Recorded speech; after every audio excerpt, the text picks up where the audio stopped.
Hey guys, it's Kevin in my review for this week of Big Brother 26, episodes 16 through 18, and guys, I was absolutely hyped for this week, in a way I haven't been for a Big Brother week in a very long time. When we're coming off the heels of last week's eviction episode where the fireworks just fully went off, we had this crazy flip go down, it really seemed like the house was about to shake up in a way that we just weren't prepared for. There was so much uncertainty of how things were really going to occur. I was just so hyped to see how it was all going to play out, them doing a wall comp after. Now, I will say, I didn't say this last week, but I really do wish it was the pressure cooker. I think if there was any week for there to be a pressure cooker on this season, it would have been this week. And if we don't get a pressure cooker this season, I think it's a big missed opportunity, because with this group of players, and just how many just crazy personalities we have this season, I think they really missed out in not doing the pressure cooker if that ends up being the case. There's still no confirmation that that is the case, but regardless, I was still very excited to see how this week went down, and I will say this, there's not as much to talk about this week as there has been in some others. This was a little bit more straightforward of a week in terms of how the HOH train went, but it still was another really great week of what continues to be just such a highly entertaining and just really off the walls season. There's a lot of stuff that goes down this week that is still pretty insane that I'm really excited to talk about, and I just really like the direction that things are headed in moving forward. So we're just going to go ahead and just jump right into it. So of course we're going to start off with Sunday's episode, and there's not as much to talk about on Sunday's episode because a lot of it consists of, the wall comp as well as the fallout from the flip, and that's kind of where we start things off. And I thought they did a pretty good job of just kind of giving us more of a sense of what was really going on. I think the big thing to really talk about is, again, just seeing how much Brooklyn thought that she was on the right side of the votes. We see multiple moments of her throughout this, of her trying to reassure everybody that she has them, she's voting out Rubina, and they're going to keep her, and making sure that she was dotting all her I's and crossing all her T's. Now, I'll give her credit for that. She did what you needed to do in that moment. It's just, again, she had no idea that she was on completely the wrong side of things, and I think it's entirely her fault that she ends up in the position that she's in, which, of course, Brooklyn's a pretty big character this week. There's a lot to talk about regarding her, and I'm very excited to get into all of that, but I think it's pretty safe to say that her biggest downfall is just her kind of assumption that things are just gonna go her way, that people are just gonna vote how she tells them to, because, well, that's how the game has been up to this point. And so, to her knowledge, that's how it's going to continue to be. She doesn't feel like she needs to, really push for something, because it's just happened up to this point. This is what happens when someone's in, a really powerful position. They just kind of assume that the numbers are on their side when they don't really have a lot of evidence if that's the case. And I think for Brooklyn, that's why things exactly turned out the way that they did. So that's why she kind of sees herself in this position. And she goes as far as to, literally, we saw that conversation with Rubina where she was, telling her that she was going, but we see that she also lets her know that, their bond was real. And the show hasn't really covered this, but, those two were, a duo for the first, couple weeks of this game. Once the collective and the Pentagon really started to become a thing, then she started to veer further away from Rubina and kind of pivot towards Chelsie. But for a while, Brooklyn and Rubina were very much this this really tight duo, and it really seemed like they had this game on lock, and that they were going to potentially run the game. It was kind of them versus Chelsie and Cedric, and I was really, it really seemed like that was going to be the case. So it makes it even funnier with how, again, Brooklyn is just so confident that Rubina's going, that she's willing to vote her out despite the fact that they were initially, potentially a final two. I think that whole thing is just really funny overall. But the other big part of this is, while Cedric is talking to everybody about making sure that he's good and trying to get votes on his side, T-Core actually does pull Chelsie aside and kind of lets her know that, I just can't vote Rubina out. And I think this was great for T-Core. She's always kind of felt this closeness towards Chelsie, and I'll talk about whether or not I think that's good for her game, but I think this is like a big reason as to why T-Core decides to play the week in the way that she does, and I think it was really good for her to at least give Chelsie a heads up. It really shows that she does really want to work with her. She does really want her on her side, despite the fact that she's going to make this move. I like the fact that she did clue her in on what she was going to do. I think that was really great from her.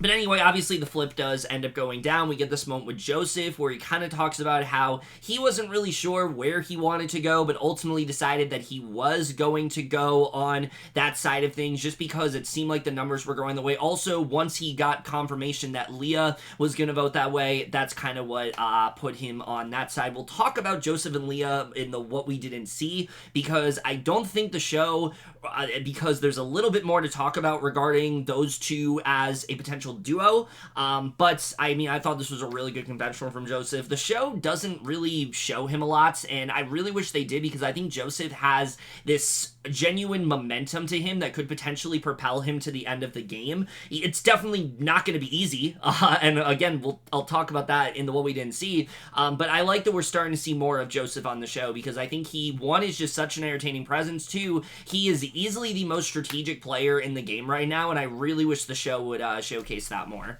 But anyway, post the flip, we get a little bit of stuff here where we see Tucker no longer is trusting Brooklyn after she's now voted against Rubina, so he's very much adamant about going after her.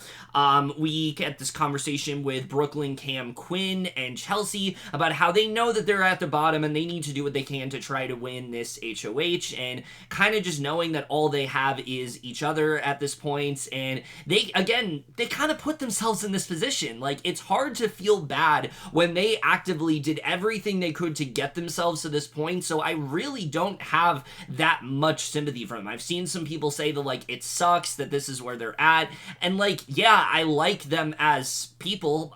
Even Cam, who I think is kind of boring, he still seems like a really nice guy, and, like, I've really enjoyed Brooklyn and Chelsie, and Quinn I'm kind of, like, back and forth with, but I'm starting to enjoy him more. Especially this week, I definitely enjoyed him a lot more. While yes, I like them as people, they absolutely did this to themselves. Like, Quinn had this terrible HOA train that he just didn't do a very good job of trying to, play the HOH correctly. Should have initially should have put Tucker and Rubina on the block, making sure one of them went. Didn't do that. Brooklyn and Chelsie just kind of sat on their hands and just expected for things to go the way that they did, and it didn't. So, and then Cam is just so chill. He doesn't really have a ton of influence in this game because he just doesn't really do all that much. He's just not really a very strategic player, and so I don't really feel for them at all because they absolutely put themselves in this position, but this does do a good job of really setting things up for what could have been a very exciting wall comp. And look, I say could have been because we'll talk about the wall comp right now. I really just think that we are kind of in this period right now of the show where the wall comp is just not what it used to be. I think the wall comp used to be a really exciting part of the season where, we'd watch this endurance play out for a really long time. We would see people trying to withstand, staying on this wall for as long as possible. And, I remember back in like Big Brother 17, Big Brother 18, Big Brother, even as early as like Big Brother 20 or 21, where this went on for hours. They would start at like 10 and they wouldn't end until like 2:30 in the morning or something like that. And now we're lucky if it lasts an hour. And I really think that it's not necessarily that they have changed the wall so drastically that it just isn't as fun to watch. I think it really just comes down to the fact that they have kind of changed the way the wall is at this point. The wall comp used to be, something where you stand on the wall, occasionally it moves, there might be, some water or something like that that's like dumped on your head, there's something that like you might be hit in the chest with, but it really is simply just endurance. It's all about seeing how long you can withhold just standing on this platform. And, are you really willing to do that? Or is it eventually going to get you? Are you just going to end up falling off because you just can't take the pressure anymore? I think that's what made it exciting. Now it's way more of this like physical strength type comp where it's all about how much goo can we dunk onto these players and how much can we tilt the wall so they end up falling. It just isn't as exciting to watch because it just feels like they have put they really just have put way too much emphasis on the physical side of things because they don't want this comp to go on forever. There's also been some, loopholes of sorts that they have kind of like tried to, change and things like that. I think the last time we had a truly exciting wall comp was when Taylor won on Big Brother 24, and even at that, it was only like 50-ish minutes. This one literally ends up being like 37-ish minutes long, and I think the worst part of it all is that right when things got exciting, they cut the feeds and we didn't even know who won until they came back from it. And so again, I feel like the wall comp is just something that they really just need to be structuring differently because right now it's just not very exciting to watch. Like I said, it's way more of this like physical comp, and that just isn't nearly as exciting to me. But regardless, I will talk a bit about the wall comp. There were some entertaining moments here. Angela falling first. They didn't really capture how funny it was. She was literally saying, like, I can do this, I can do this, I can do this, and then she fell, and I thought that was, like, a really funny moment. The first three that fall end up being the have-nots for the week, so Angela, Kimo, and Joseph. Joseph intentionally throws this comp, which is a really good strategy this early on in the game. I think it's really working out for him. I don't think Joseph's going to be trying to win HOH anytime soon. He really shouldn't, considering, again, the position that he's in, which, like I said, I'll talk about a little bit later. But it does ultimately come down to Cam, Quinn, and Tucker, with Quinn and Tucker being the last two to stand. And I mean, this was easily like the most exciting outcome. I think everybody was hoping that it was going to come down to those two, especially with Tucker being Quinn's target and then winning the veto. And then we know that Tucker is obviously gunning after Quinn. We knew that one of them would be putting up the other, and I mean, I think that's when it is always the most exciting, is when it really is neck and neck between two people who absolutely are going to be gunning after each other, and you're just waiting to see who wants it more, who is willing to stand up there more. And there's this moment where Tucker, does what you should in that competition, where he tries to make a deal with Quinn, says like he isn't going to put him up. Quinn ultimately doesn't decide to stick to it, doesn't decide to agree to the deal, and he ends up standing up there, and ultimately it bites him in the ass because Tucker does end up winning HOH and really just cements him as this truly unstoppable comp beast that is just on such a hot streak right now. And normally I would be like really worried and like sick of this, but Tucker again is just such an unpredictable and chaotic character and someone who's just so much fun to watch that I'm really just not complaining right now. Maybe if he continues to win comp after comp like in the next few weeks, then I'll start to get annoyed. But right now I'm really happy to see Tucker win an HOH. I was excited to not see him on the block this week, and also coming off a vote where his girlfriend was potentially can't say that. They don't want to be labeled as a showmance, even though they very much are at this point. Maybe not publicly, but very much, I would say, they are not just allies at this point. But coming off that whole thing where she was going to be the target and then wasn't, and then he was targeted by Quinn, I mean, this is exactly the kind of thing that we want to see. Seeing the person that was supposed to be targeted winning HOH is always an exciting outcome, and I think we just knew the second he won it was going to be a really exciting week overall. So as usual, I'm going to start here talking about Tucker's HOH reign and how he really ends up doing, and I think right from the beginning here, he easily ends up having the most clean HOH. Like, he makes it very clear early on what he is going to do. He makes sure he has, allies behind him that are willing to, follow his, his wishes, and really just putting himself himself in such a strong position. I feel like recently in Big Brother, we've just seen such disastrous HOHs, especially in these past 2 seasons. There's very few HOHs I can think of that ended in a satisfying manner, and I think that this is one of the ones in a while that honestly ends up going so well for Tucker. I mean, this is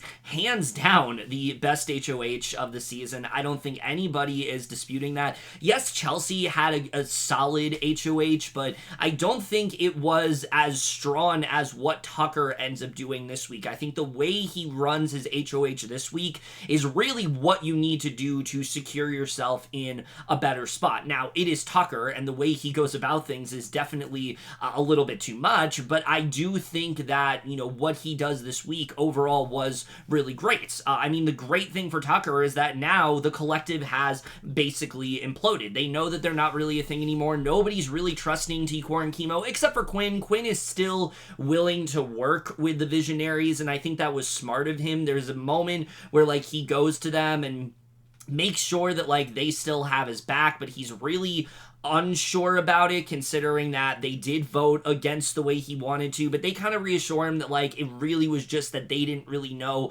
what he wanted and if he'd be okay with it, so that's why I didn't give him a heads up, and you can see that he's kind of dejected about it, which we'll talk about, but basically with the collective over, T-Core and Kimo are now in this new alliance that Angela said that she wanted to be on the bottom of. They are called the Tanks, and really seem like they are a very solid group. This is Tucker, Rubina, T-Core, Kimo, and Angela, and just a really fun group of people overall. I'm very much rooting for the Tanks at this point, despite the fact that it maybe wasn't originally supposed to be a legitimate alliance. I think the way things end this week, I think they very much could end up being that, so I'm very much down for the Tanks making, hopefully, a pretty serious run in this game, and, Tucker's feeling really good with them. He thinks that they can cover every side strategically, socially, and physically, so he feels like he's in a really good spot when it comes to the Tanks overall, and they ultimately decide that they also want to pull in another number in Joseph, so they decide to do that and make this new alliance known as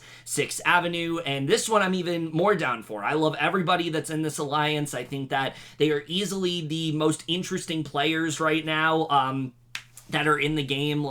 Just pull Chelsie in there, and which is impossible at this point. That's not going to happen because of the position that Chelsea's in, but this is literally a perfect alliance, and I am so down to see them hopefully have some sort of longevity in this game. So 6th Avenue seem like they're going to make a serious run at this point, and Tucker kind of goes over what he wants to do, how he basically wants to make sure that they all have 5 votes no matter what, so they have decided to, make this alliance, and then he also decides to have one-on-one talks with all the people he plans to nominate. He first goes to Quinn and kind of gives him this pitch on what he...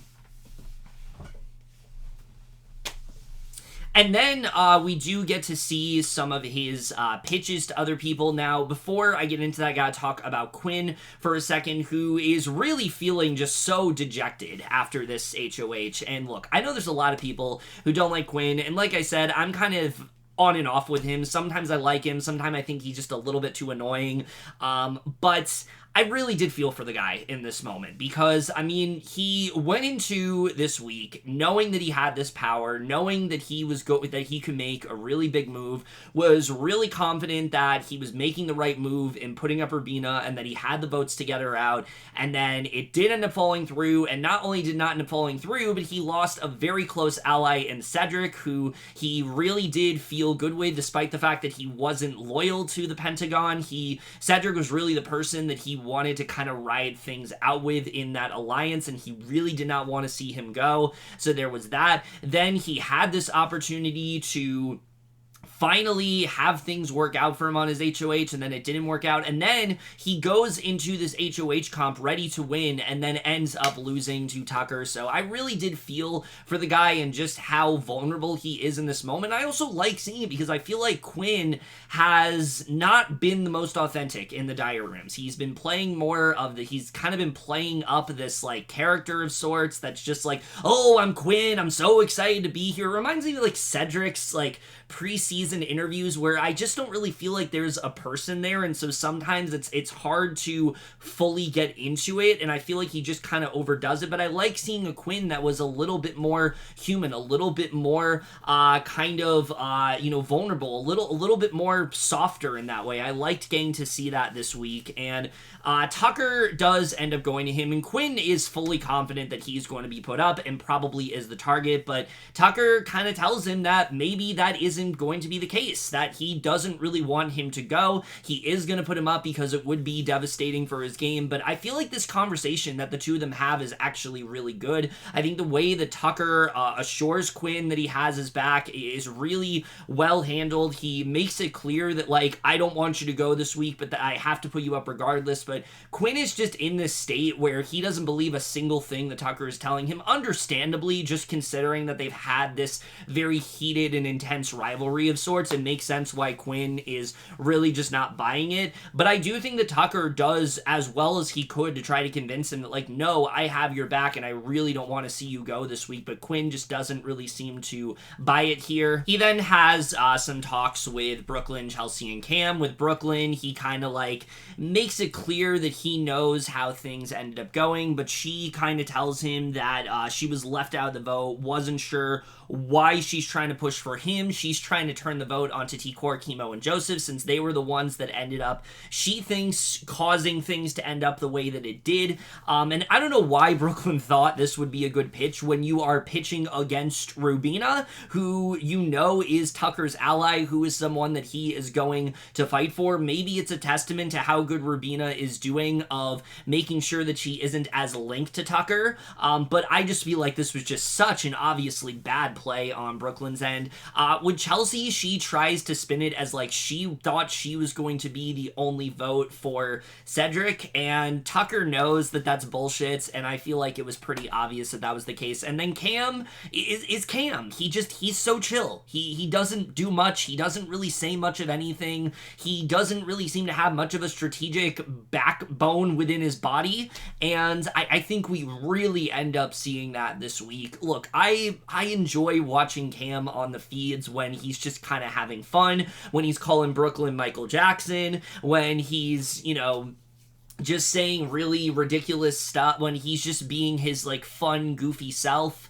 But when it comes to, like, a gameplay perspective, he's really just giving me nothing, and so I really I'm not gonna be upset if he ends up going. I don't feel like he's gonna last that much longer in this game. People keep trying to scoop him up, mainly just Tucker keeps trying to scoop him up, and he's just not really giving him much of anything, and that continues to kind of be the case this week, other than like, oh, well, whatever happens, I'm gonna be fine, you don't have to worry about me, I'm gonna respect it either way, which is good, but like, I just feel like Cam should have given him way more, considering that Tucker has made it clear he wants to work with him, and he's just not doing that. So yeah, not really great move on Cam's end.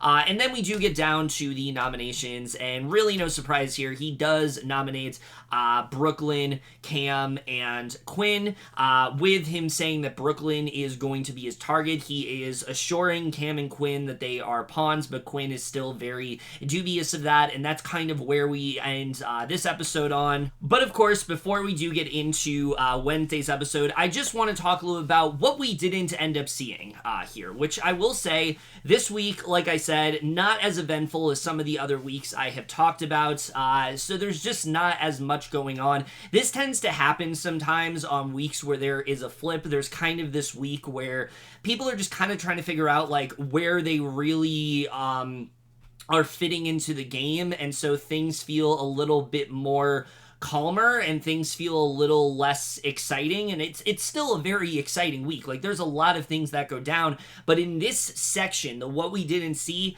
there really isn't as much to get into, other than there's just some conversations that are had that I wish the show ended up showing, or some things that maybe I don't think they edited properly. And I mean, really the main things to talk about, I think someone who is just not on the show at all this week, and I'm really not too surprised because it's not like this person is providing much.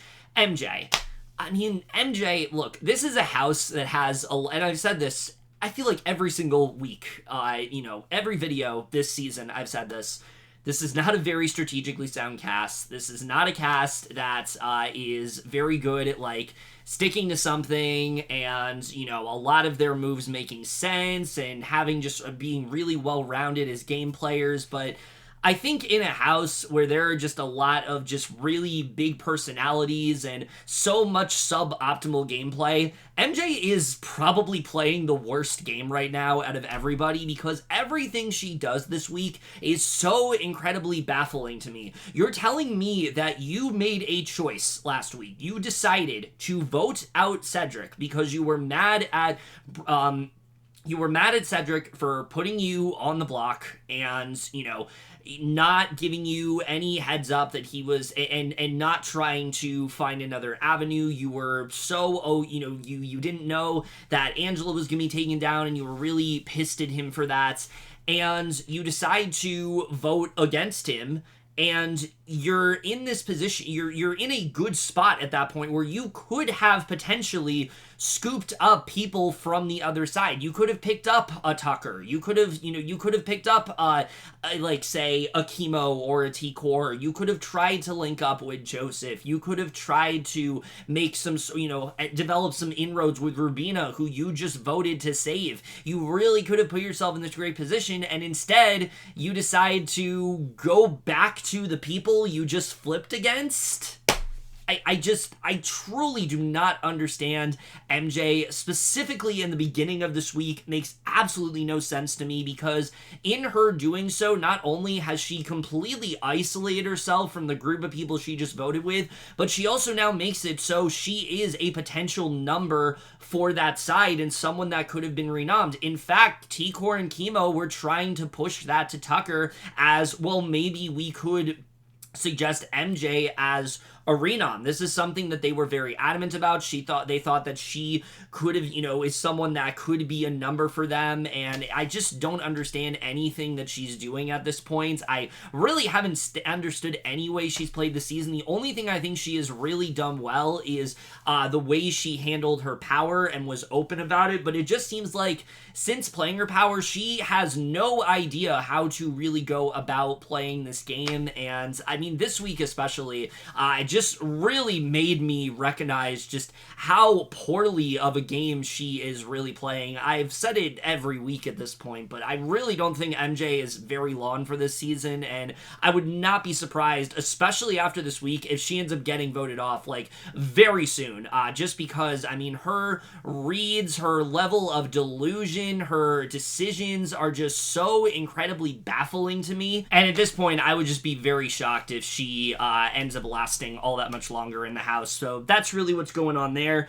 Another thing to really talk about is that, when they were talking about 6th Avenue, when they all came together, there was one other person. Obviously, they brought in Joseph, but there was one other person they were potentially thinking about bringing in, and that was Leah, who I think has secured herself in a much better spot after this week. She's still not playing great, but she definitely is turning things around. There are people now who generally are feeling better with her. Angela and her make a really good connection this week. She kind of gets in further with, like, T-Core and Kimo. Her and Tucker are really close at this point. So Leah is someone that they consider potentially bringing into the alliance, and I feel like what's going to end up happening is that it's going to get to a point where Leah is going to be brought in some way, but they're going to create, like, some other, like, subsection of the alliance, and she's going to get roped into that somehow because she's still one of the only people in the game that doesn't really have anything solid. But unlike MJ, I feel like she's doing enough work this week to where I actually can see her eventually get pulled into something, and I honestly did like the way she ended up playing this week. The only other thing I think to really talk about is, like I said, really the thing that I wish the show would just start to give a little bit more credit to is Joseph, because Joseph this week, I think, easily puts himself in a spot where he is undoubtedly playing the best game in the house right now, especially from a strategic standpoint. I mean, he has fully locked things in with Tucker, and I really do feel like the reason that Tucker doesn't end up putting up Quinn, I think really we got to give the credit to Joseph here, because Joseph ended up getting into Tucker's ear last week, kind of telling him that, like, yeah, Quinn is really bad at this game, and Quinn isn't going to be a threat. He rats out everything. People don't trust him. He's gonna end up getting evicted somehow, and I really feel like that was the way to push it to Tucker. He knows how to talk to Tucker. He knows that trying to sway him is not the direction to go. You gotta try to kind of gas up Tucker a bit, talk about how good of a competitor he is and how someone isn't as good of a competitor, and that's what Tucker wants to hear. If you're not going to be a threat to him, there is no reason to end up going for Quinn, and I think Joseph recognized that really well this week, and I think it put him in a really good position. But the other person I think that he really develops a strong relation with is Leah, who, if you recall, a couple weeks ago, was someone that Quinn was like really wanting to work closely with. Well, it seems like Joseph has kind of taken that spot now and fully scooped her up, and the two of them are working really closely together at this point. And I feel like this is a potential duo that nobody's really going to see. Nobody's really going to suspect that Leah and Joseph are working as closely as they are together. And I mean, again, I'm really impressed by him right now. I think that overall he's playing a really strong game, and I'm really just impressed by the way things are going, the way that he is subtly doing all this stuff to the point where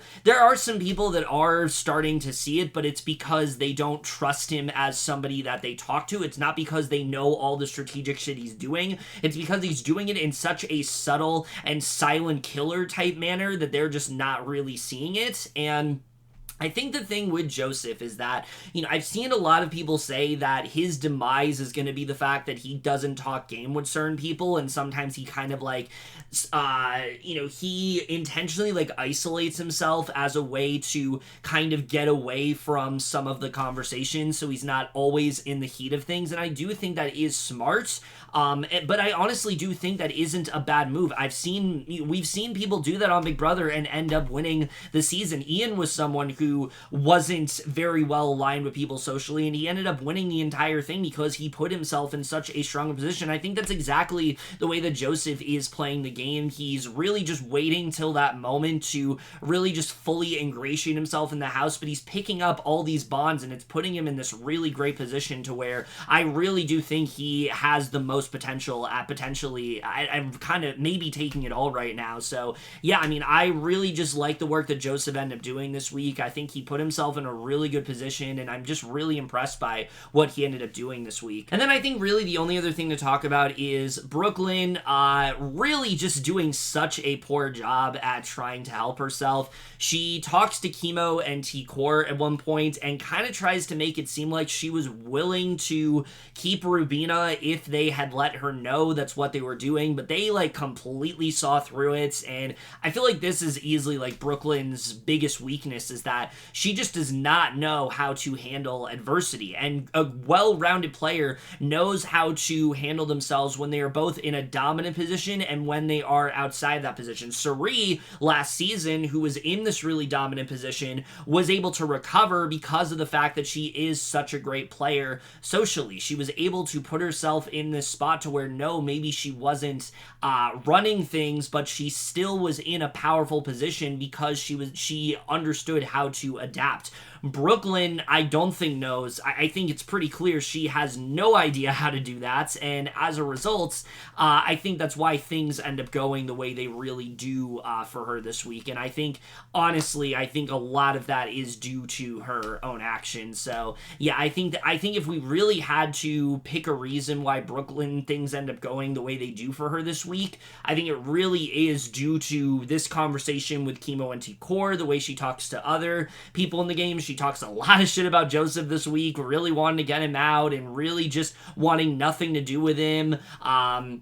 And I think it really ends up just plummeting any sort of social capital that Brooklyn has. And then conversely, when it comes to Chelsie, I think she does a really good job of helping herself. And I don't think the show does a good enough job with showcasing that. She told T-Core, the way she handles this conversation with T-Core, especially where T-Core is apologizing to her about the flip, and Chelsie kind of lets, I think is the way that you need to go about it. Chelsie tells her that she's not mad about it. She just hopes that Rubina doesn't hate her. She still wants to work with T-Core. And the thing with Chelsie is even if it's not necessarily true what she's doing, she's still doing a great job of managing her relationship with T-Core and making sure that it is repairable. So if T-Core does get into power, she's never going to want to target Chelsie. She's always going to want to go after Brooklyn. And I think Chelsie just has one of the best social games in this entire house. Despite the fact that she's not anywhere near the position she was last week, I think she's going to easily recover just based on this conversation. I think this was just a perfect example of that. Hi, I'm just coming in here to say that you're going to notice in a second that the aspect ratio looks very different. I hit a setting on my camera that turned on like cinematic mode, and the rest of this video has like black bars over it.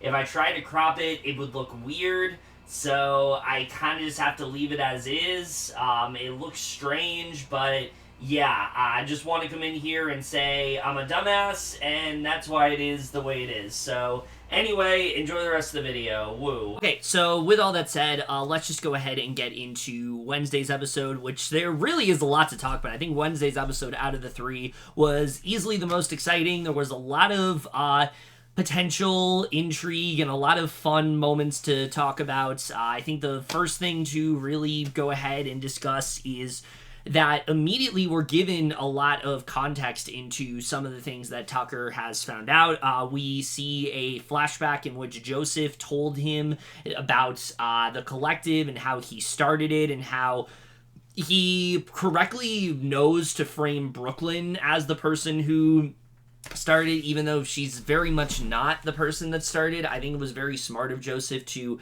kind of make it seem like Brooklyn was the one who went about it and not him, when obviously we know that Joseph is the one. And it's clearly a completely different day. Look, I mean, I'll be straight up with you guys. I was planning to record this entire video last night, and then my camera decided that it was on its last legs in terms of battery, and I had to charge it. So I had to stop filming then. But anyway, we're going to go ahead and continue now. But yeah, so basically, you know, Joseph lets him in about the collective and how he started it, but he makes it seem like Brooklyn and Chelsie are at the head of it. And then Kimo does the same thing with talking about the Pentagon, and both of which he makes Tucker believe that Chelsie and Brooklyn are spearheading. And I feel like this, again, is just like the perfect way to know how to manage Tucker. Like, the thing about him, and I've said this before, like when he gets in an idea in his head, if you even try to contradict it, he's just not going to listen. It's not even that he's going to try to argue. He's just going to repeat the same point that he already has. You're not going to get through to him until he himself comes to that conclusion. That's just how he operates. And I think I think Joseph and Kimo, are well aware of that at this point. And they also know that he is gung-ho about going after Brooklyn and Chelsie. They also kind of want him to go after Brooklyn and Chelsie, which Joseph should especially want, because Brooklyn just keeps bad-mouthing him the entire fucking week. And I feel like this is the way to do it. And this absolutely is what kind of has ignited this fire under Tucker to go after these two. And so you see that happening. But at the same time, he is still kind of reassuring Cam and Brooklyn that they are simply just pawns. He wants them to be like physical enough players to go after Quinn. So again, I mean, I think Tucker is handling this really well. Despite the fact that he is playing them, there really is no way to tell that he is doing so, and I think that is just a testament to how well he is playing this HOH. They completely believe that Quinn is his target, and I think that's something that Tucker just does a really great job with this week. But having said that, he does then have this talk with Quinn, who you remember is just very doubtful about what Tucker is selling. He doesn't believe that he's not the target, because why wouldn't he be?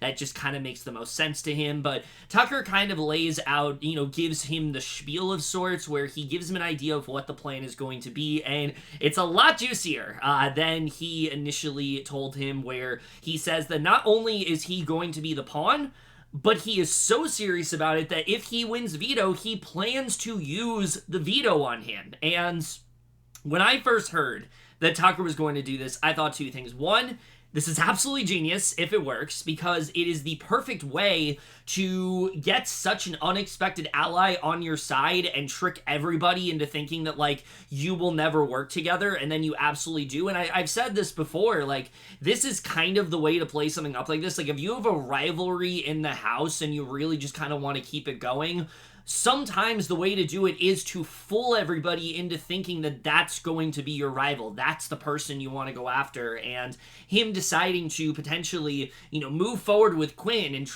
going as far as to save him, I think is absolutely the right play here. But this is also Quinn, who in a house full of, people that just can't keep information to themselves, has the loosest lips out of anybody. And look, I have been, very baffled by a lot of Quinn's game decisions throughout this entire season. There's been a lot of things he's done that I just think are very questionable in terms of how he's played the game. What he does this week might just be the worst move he has made so far, which is really saying a lot because he's made a lot of terrible moves in this game. But this one may just take the cake for the one that is, easily the most baffling. I have no idea what he was thinking. I don't know how there was any version of this where he thought that this was the right idea to approach things. But basically, Tucker tells him that he can't let any of this out. And instead of Quinn deciding to listen to Tucker and realize he has this opportunity to save himself, in his infinite wisdom, he goes over to Brooklyn and literally tells her the entire thing. I just don't even know what to say anymore when it comes to Quinn. The fact that he is so willing to just spill any bit of information that he's told already is a problem. But something like this, you literally had one job. You were told to keep quiet for 48 hours, and the fact that you couldn't even do that is just insane to me. To call him a bad Big Brother player would be an insult, honestly. He is just on such a rare level of incompetence in terms of strategy that I don't think we have seen in this game in a really long time. I generally just don't understand what goes through his head, why he thought that this was a good thing to do. I just think any way you slice it, there is no possible way for me to not think that this was a terrible move. I've seen some people try to rationalize it as, he was just trying to stay good with Brooklyn and kind of try to keep her on his side. But it's both of them are already on the block. There's a very good chance that Brooklyn could be going this week. Why would you want to tell her anything? You know that she has some sort of ammo on you that she could use against you at any point. Two, don't you want to not leave this week and try to do what you can to overcome this and maybe try to put yourself in a better position? The way to do that maybe is by working with someone like Tucker, which you never would have thought of doing before. The opportunity was right there for Quinn to finally try to turn things around, and he actively squanders it here. And, I was pretty dead set at this point that, there's no way that Quinn is going to survive here. I even said on Twitter, Quinn's going to start off as the pawn, but he's going to do something so horrible that he's going to end up becoming the target. And I thought that's the way this week was going to turn out, and well, obviously that's not the case, but I wouldn't have been surprised if it was, because this is just so catastrophically bad on every level. And in a season where there's been so many suboptimal moves, especially from Quinn, this was just a level that I didn't think even he was capable of. I just don't know what anybody was... I just don't know at all what he was thinking here when it comes to this. I think this was just... Again, he's already done a lot of stuff that's very questionable, but this is easily one of the worst moves I think I have seen in Big Brother in a really long time. So naturally, Brooklyn does go right to Tucker about this, and he's not too happy, obviously. He literally says that Quinn is this terrible player and that he's messing up everything, and I don't think that this is an incorrect read. I really don't. Look, I've said it before, I think some people and this goes for every season. It's not just with Quinn. It's with a lot of people on Big Brother in general, specifically on Big Brother Twitter. Go a little far sometimes with things they say about Quinn or why they don't like Quinn, but I think it's fair to say he's playing a terrible game, and this move in particular is just so baffling, and I do not blame Tucker for a second for being angry at him. But anyway, we're gonna move on because there's other things to talk about in this episode. I had to rant about that a bit because I just truly cannot believe that Quinn ended up doing that. I should have known that Quinn would disappoint us and do something stupid like that and make it so he is going to squander his chances of potentially being saved. But I should have known. I really should have known, honestly. And the fact that he did it is just insane to me.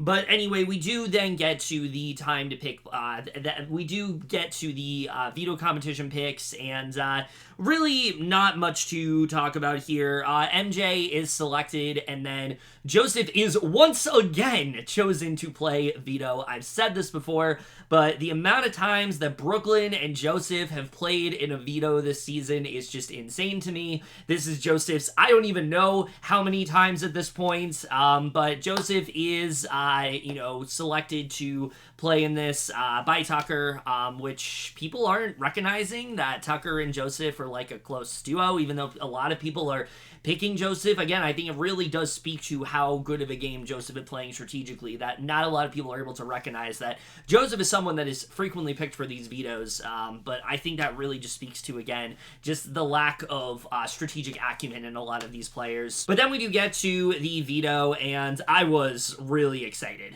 when I heard what this veto was going to be. Feeds were down for hours when the veto was happening, and once it was, I knew that it was either going to be like some sort of individually timed comp, or it was going to be like some sort of classic competition. But then I started to hear rumblings of hide or go veto, and I didn't believe it. I just didn't believe it, because that is a comp that, similar to others we haven't seen in so long, I just kind of wrote it off. I just saw it as like, there's no way they would bring back hide or go veto. It's been years. They haven't done it since then. I feel like it's just not something we're going to see come back, and yet here we are, and hide and go veto is back in all its glory, and I cannot think of a better cast to bring back this comp for than this one, because truly it delivered on pretty much every single level that I was hoping for.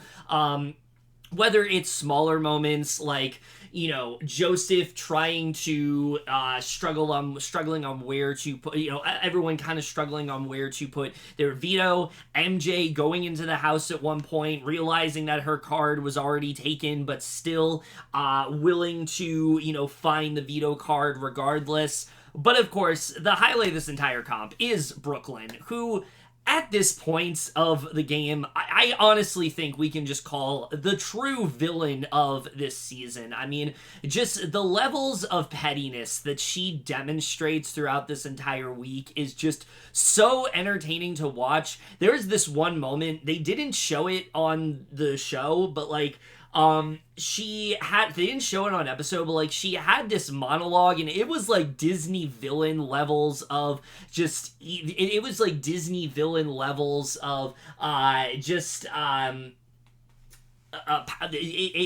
was like a Disney villain level of just ridiculousness, just in terms of her hatred and things like that, and her deciding to, while she is trying to win this comp, she decides that she's going to exact her revenge on Tucker and T-Core. She throws a bunch of Tucker's clothes around the room. She throws T-Core's crochet, and I just love the I don't give a fuck attitude from Brooklyn here. I think that we often see players that are targeted on the block, and they just are really focusing on trying to be in self-preservation mode and doing what they can to save themselves, and Brooklyn just like threw all that out the window. Like, she just wanted to be as again, as petty as possible, and I was very much here for it.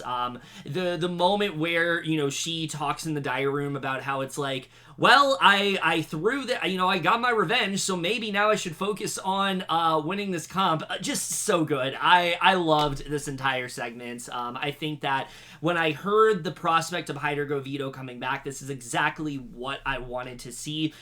We haven't seen this comp literally since, I think, Big Brother 20, and it was very much worth the wait. I think it is very fair to say that it was worth the wait at this point, and I honestly do think, needs to come back more regularly. Just like the pressure cooker last year, I want to see this every single year. I feel like it is just such a fun comp to watch. There's so much strategy that goes on behind it, but there's also so much aftermath that could play into, there's also so much aftermath that could end up happening just based on, certain events that take place, and I think that this was just such a perfect example of that. But we do get down to the results. It comes down to I believe it was between Joseph and Tucker, where ultimately Tucker wins his third veto in a row, and this is crazy.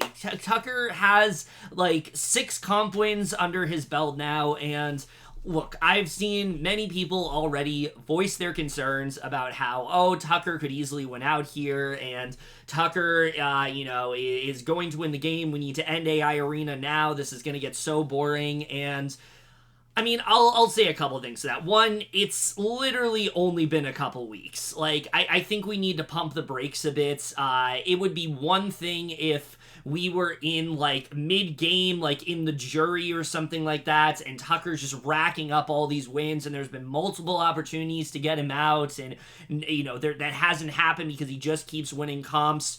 But honestly, for once, I'm not going to complain. And I think it really is just based on just the versatility of the comps this season. If this was a situation like last year, or say Ty in Big Brother Canada 11, where it's just a lot of, or like a Jackson in Big Brother 21, where it's just a lot of the same comps over and over again that are catered to one specific, one specific type, very athletic type and things like that, and they're just winning over and over again, then yeah, that's boring to me. That's not interesting. But let's take a look at the things that Tucker has won. He started off winning a puzzle.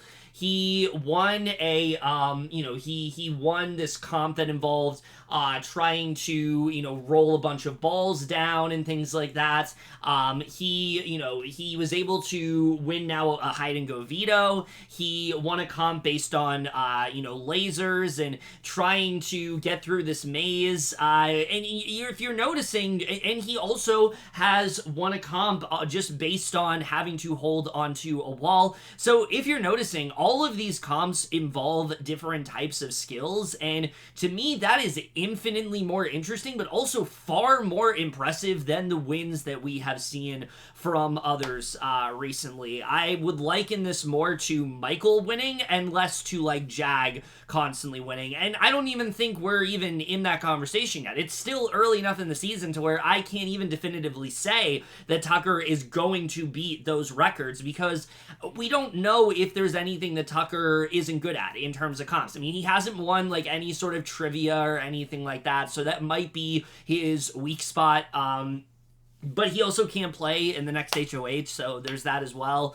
But honestly, I'm not complaining here. I think it's really cool that Tucker has all these refined skills in so many different areas, and it really is just working out for him. And honestly, I think the only person we have to blame are the other competitors that haven't been able to win a comp. So yeah, I really don't have much of an issue here. Yes, obviously, if he keeps winning over and over again, and we're in week 7 and Tucker's still in this house when he shouldn't be, then we have a different conversation on our hands. If we go to single digits and Tucker's still in this house and he's winning comp after comp when he shouldn't have been, then we have a different conversation, obviously. Okay, then yes, we can have a discussion about how can we find a way to not have the same person win every single comp. But in a season with comps that are just so versatile across the board and are so incredibly equitable and are always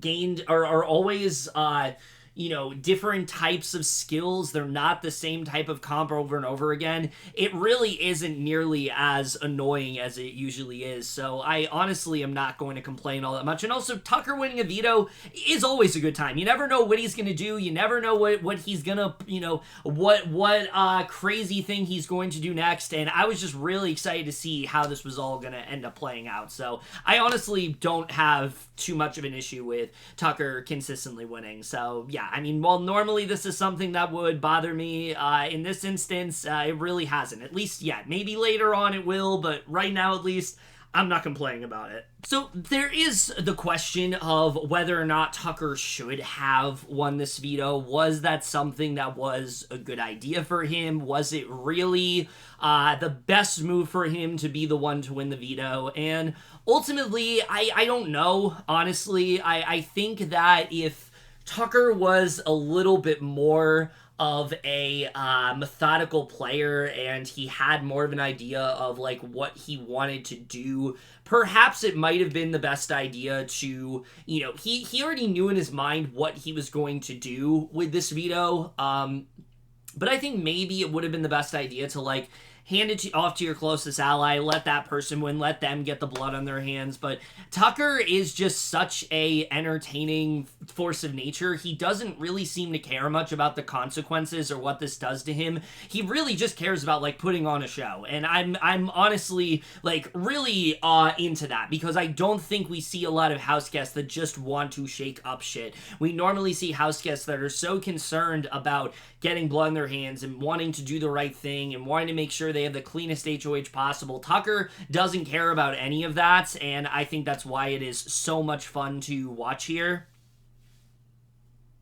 But obviously, he wins, and he's furious at the fact that both him and Joseph's clothes have been thrown on the floor. He immediately is suspecting that it's Quinn, that Quinn was the one behind it, and Quinn is denying that happened because, for once, Quinn had nothing to do with any of this, which I think is really funny.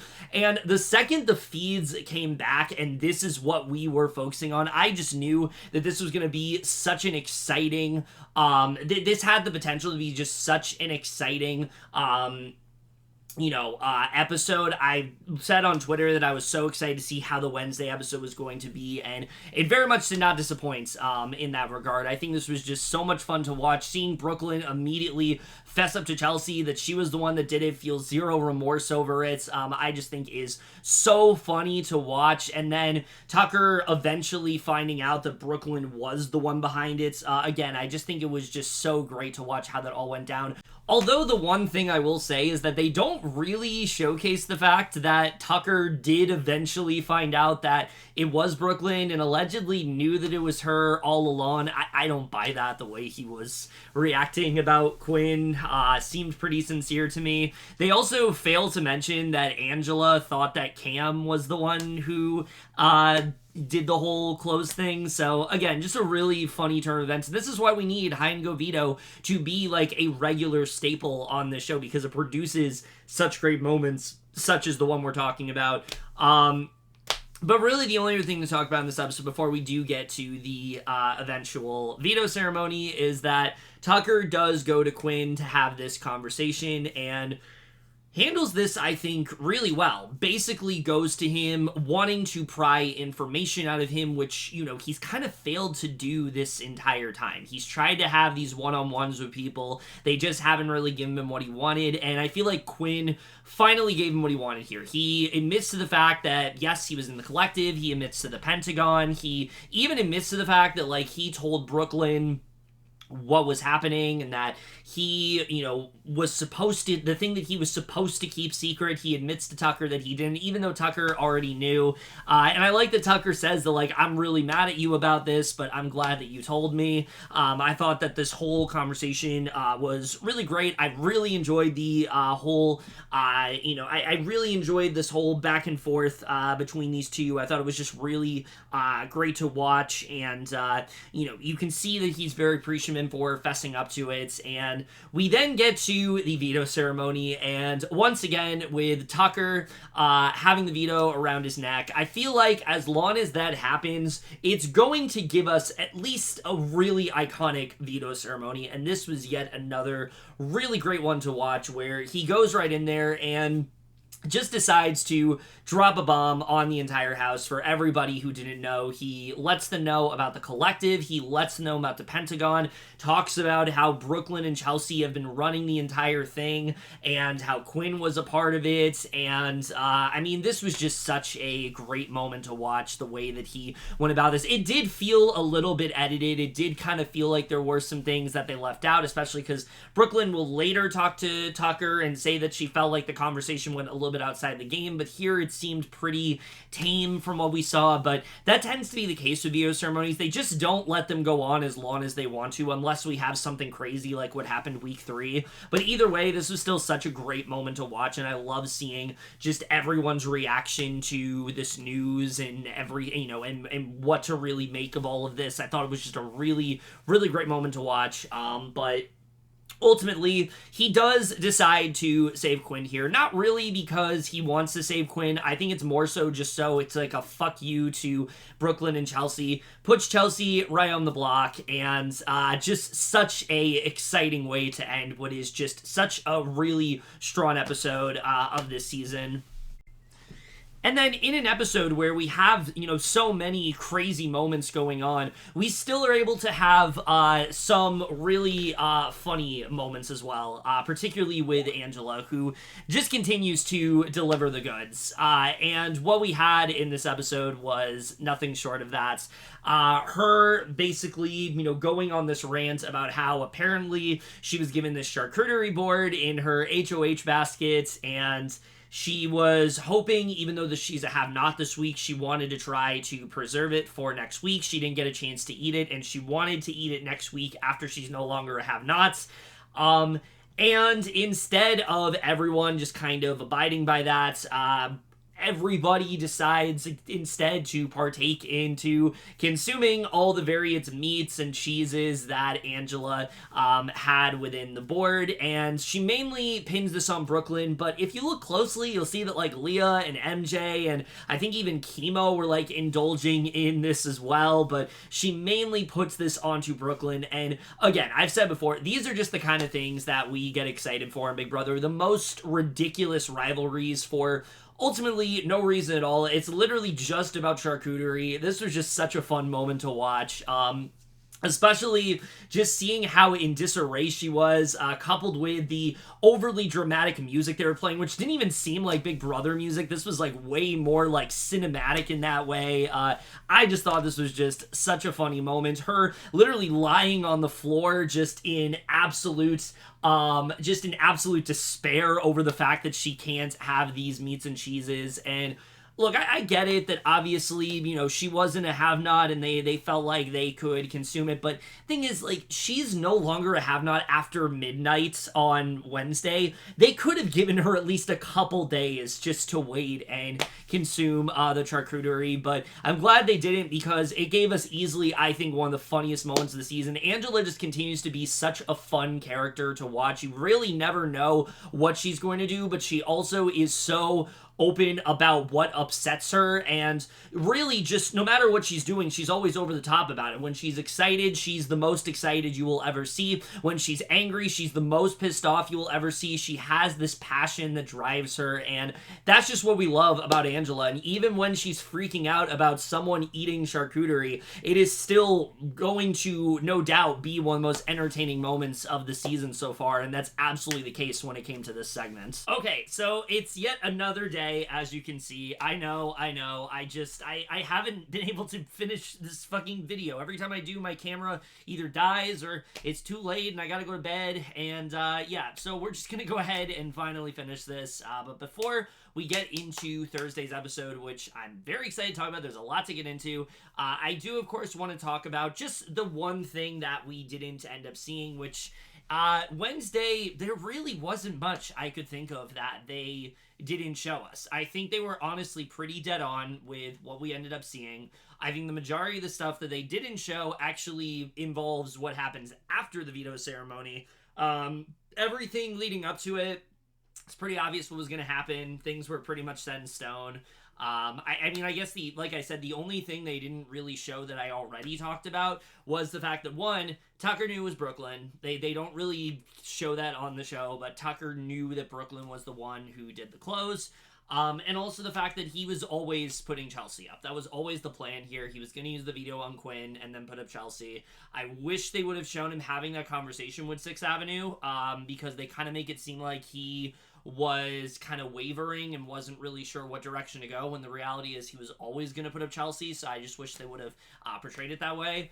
But the one thing I really think they could have shown that I think would have been really fun to watch is that while he had this plan of always putting up Chelsie, he was lying through his teeth the entire time to the Pentagon that not only was Quinn his target, but that he was also potentially thinking about renomming Kimo as someone that could go on the block. And this is one of those things where the second that Brooklyn in particular heard about this, she was trying to make sure that it actually happened.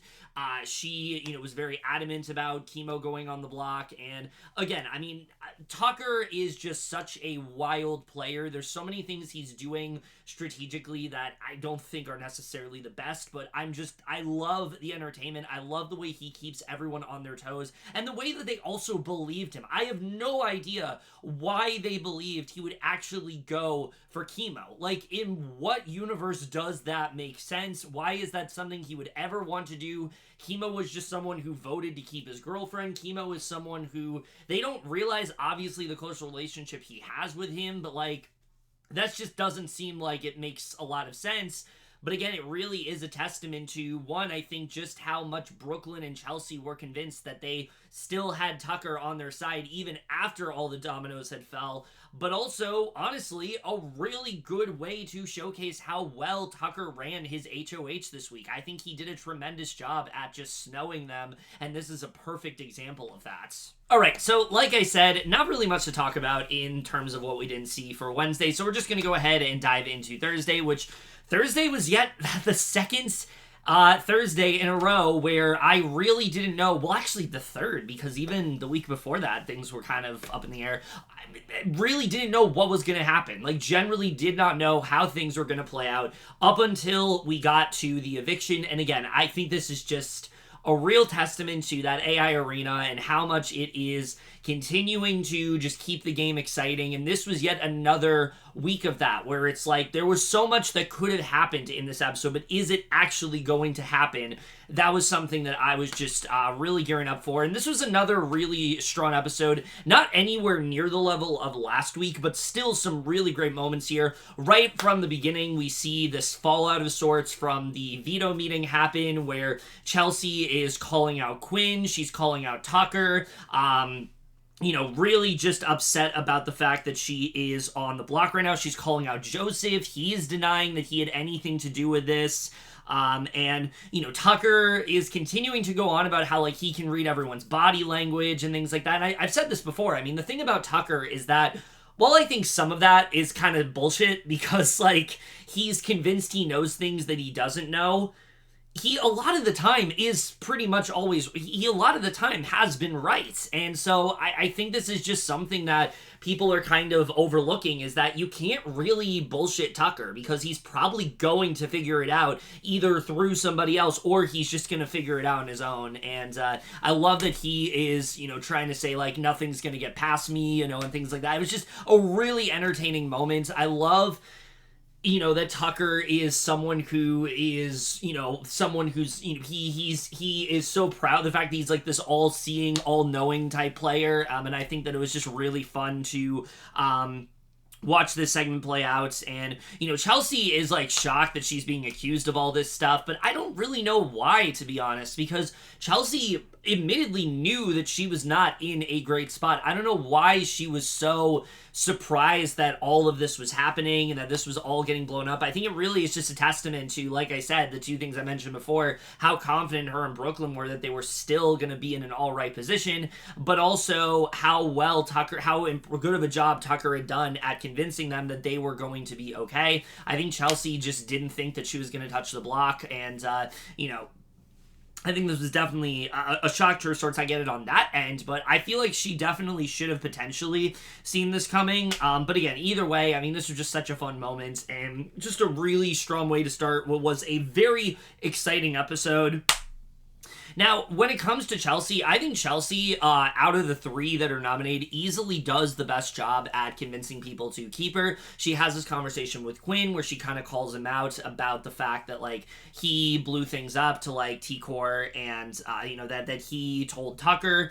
And he does kind of throw Kimo and T-Core under the bus a bit, telling her that, like, he told them, that he had that, that they were on his side and things like that, and that. But he also makes it clear that, like, he has her back for the vote, and this is something that I think Chelsie just does a really good job with. She's able to get people on her side when in actuality, they really shouldn't be trusting her, but I think it's just a testament to how good Chelsie is as a game player from a social perspective. I think she just does such a great job with that. When it comes to T-Core also, they have this conversation of sorts where, you can see that T-Core is, like, already really wanting to keep her, and it doesn't really seem like there's any sort of doubt there, and I think that's really what leads to what almost ends up happening this week. I think, again, you really do gotta credit Chelsie here. While, yes, I think Chelsie, she had her finger on the pulse of this game and then just kind of just took her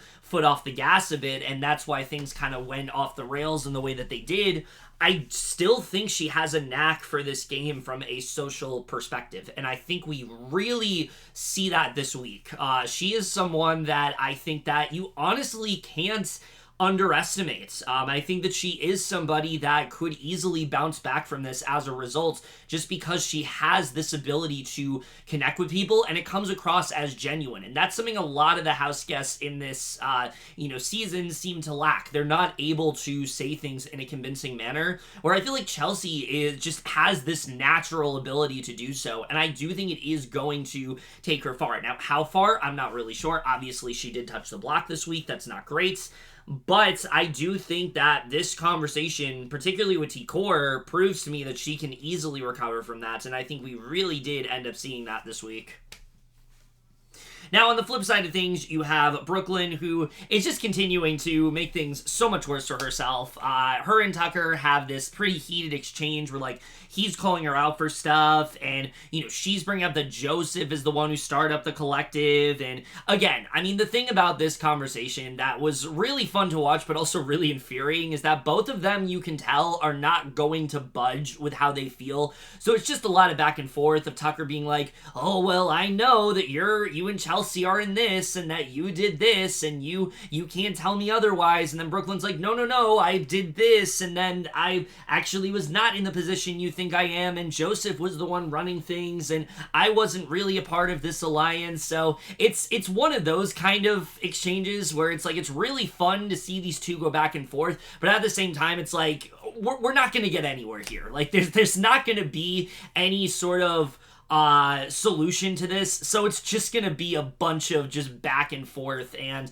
I did get to watch this conversation on the feeds when it played out, and it was a very overlong conversation, but I was still so invested because there's two people who just absolutely can't stand each other at the moment. Tucker really wanted Brooklyn out. Brooklyn just really annoyed at Tucker, and they're trying to do what they can to have this conversation, but it's just kind of a lost cause at this point, and I thought it was honestly just really fun to watch, and I was glad they showed it on the show. Although, again, they don't show the part where Tucker calls her out for the clothes thing, but I don't know why the show didn't want to say that he knew, but whatever. The big thing, of course, in this episode is that For the second week in a row, we almost have a vote flip occur. And, after last week, with the way things went with Cedric, I was just really getting hyped up that, oh my god, this might actually happen again. And it did seem like it could potentially be a possibility, because we see Rubina talks to Chelsie a little bit, and Chelsie talks about how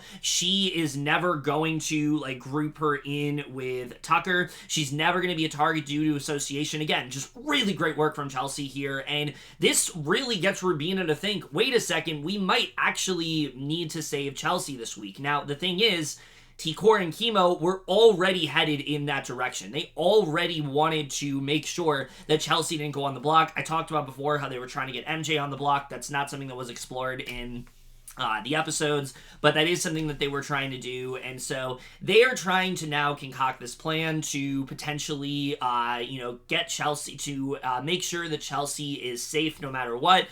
Complication is that Tucker is not really on board with that.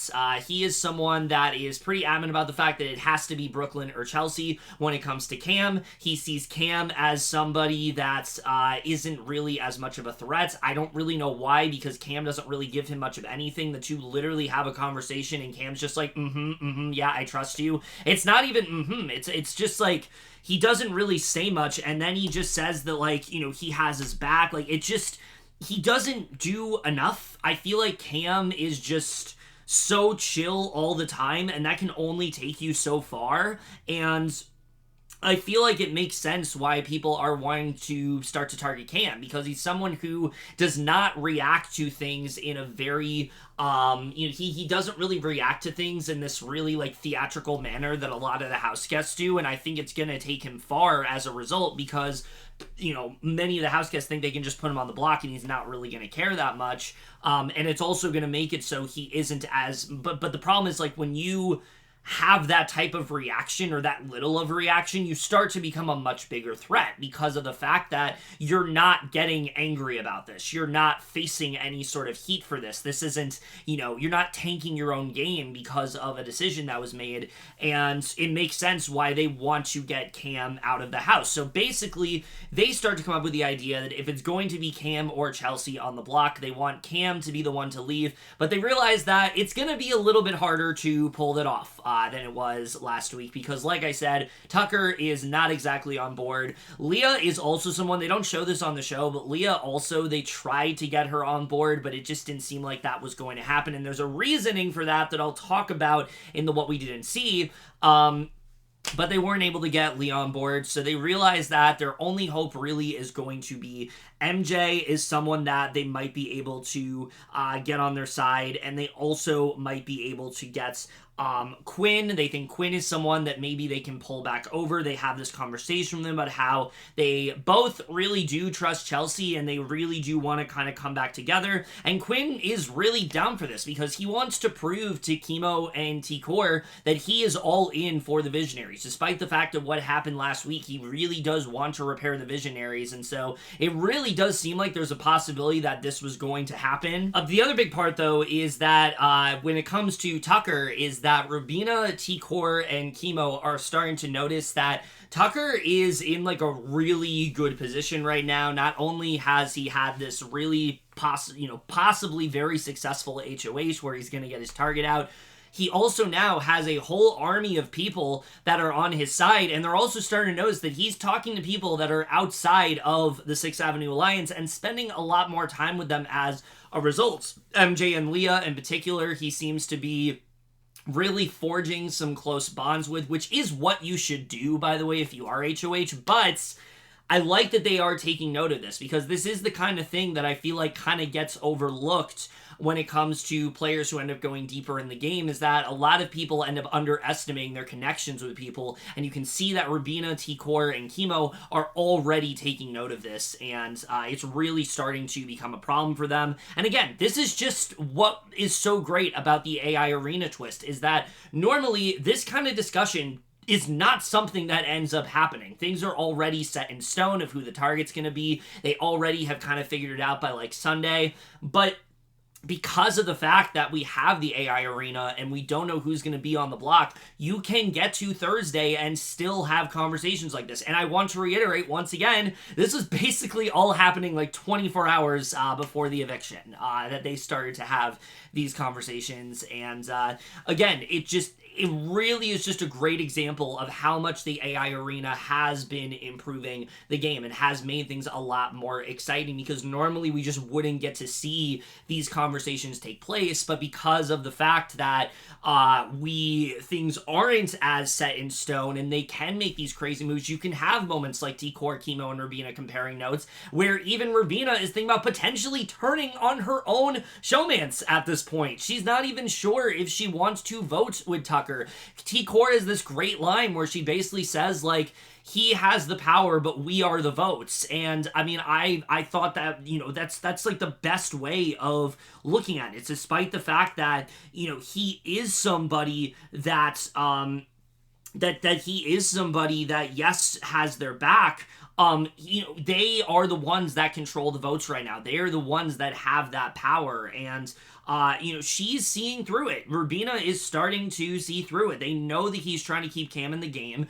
She knows that it's more beneficial for him. She has this conversation with him trying to maybe change his mind, but he is still adamant about it. And it really did seem like there was a possibility that once again, for the second week in a row, we might see some crazy shit happen. But we'll talk about what happens when we get to the AI arena. But again, I just really love how much this twist is really just shaking things up and, getting a lot of house guests to have these conversations that they otherwise wouldn't get to have. And I think this was just another really great example of that. So we then get to the AI arena, and this was a very interesting comp. It was basically a word unscramble. They had to find 3 different words and basically had to pick different pictures from each of them. If they were able to pick all 3 pictures, whoever did the fastest and buzzed in ended up winning. And this was, I think, really the first time. And look, I've really enjoyed the comps all season. Like, I've been very adamant about the fact that, like, I think that the comps have been very fair and equitable. I like that they have shifted a lot more to, like, more strategic comps and kind of almost completely just, like, gotten rid of any sort of physical competitions whatsoever. The only one we've had is, like, the wall and, like, a couple others that are similar to that. Mostly it's been, like, a combination of, like, quizzes and, like, strategic stuff like this. And I've really enjoyed the comps as a result. But I have to be honest, this was really the first time where I think they used this comp at the wrong moments in the week, because the way this ends up going down, it seemed like this comp was significantly harder than I think anybody imagined that it would be. And look, this can happen sometimes where you have a comp and you think it's going to go a certain way and you don't think it's going to go as long as it did. But I mean, these 3 were struggling so much to the point where I didn't even know if we were going to be able to finish this competition. I didn't know how this was going to play out. It was like 8:30 and it took them like, I don't know, like 10 minutes to like actually get to the end of it. They were really struggling with what to do, to the point where they literally had to spell out on the board what the phrase was in order for them to finally figure something out. But yeah, I mean, I really enjoyed the comp overall. I just think that this probably would have worked a lot better if it was like an HOH or a veto. I think as an AI arena comp, I think it was just a little bit too complicated and it required a little bit too much thinking for this to be something that goes down in like 3 minutes. I think that the hope is that these are going to be like quick sort of like, these quick sort of like party games that are done like really quick. But unfortunately, that was not the case when it came to this one. This one went very long. It was still very fun to watch. It was like neck and neck between the 3. I didn't know who was going to end up winning, but it was definitely like a much more difficult comp than I think that we have seen. I like when the comps are hard. Don't get me wrong. I think a lot of Big Brother comps are overly easy, and that really annoys me because it's like, it's one of those kind of comps where it's like they're over explaining things and things like that. But this was one where like you kind of needed the over explanation because it just seemed like everybody was so unsure of how to really go about this. But ultimately, Chelsie does end up winning the AI Arena, which means that basically all the stuff that we saw leading up to this was almost completely pointless, where it doesn't really end up materializing too much of anything, but it was still really exciting to see. Chelsie does end up winning. Definitely the person that I wanted to see go the least. Like I said, I think she has the most longevity in the game right now, but if I'm being honest, I really was pulling for Brooklyn to win this, because I wanted to see that Cam and Chelsie vote. I wanted to see how it would actually go down. Would they have the votes to get Cam out? And if they did get Cam out, I would have been that much more excited, because he's just so uninteresting to me. He doesn't do much of anything. He doesn't really bring anything to the table, at least right now. Spoilers, he might be doing more currently. Next week, maybe, potentially, he might be doing more that I'll talk about. Not in this video, but next week's video. But, as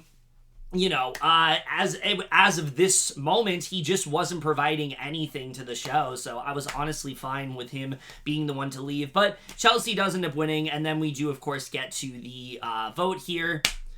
And once again, when it comes to the strategizing part of the episode, where they get those 90 seconds, this was another one of those moments where I basically said, we will have to see what really does go down, because we know that Rubina, T-Core, and Kimo have been having a lot of conversations. There is the possibility that even though they were focusing on Cam and Chelsie, they could have maybe also tried to sway people to get out Cam instead of Brooklyn. There is that possibility. And in fact, T-Core and Kimo said that they maybe want to even keep Brooklyn around, which would not be a bad move, honestly. Brooklyn is somebody that kind of has nobody and kind of has to go to that side, because she's going to want to, she is that much more incentivized to take out Tucker now. And I think it would have made sense to keep her around. But we get to the part where everybody is strategizing, and it was pretty clear at this point that Brooklyn's going to go. She's the one that is campaigning the loudest. She goes right to T-Core and Kimo, which, good on her for realizing, who she needs to go to, who, the swing votes are here. I think that was really smart of her to do that.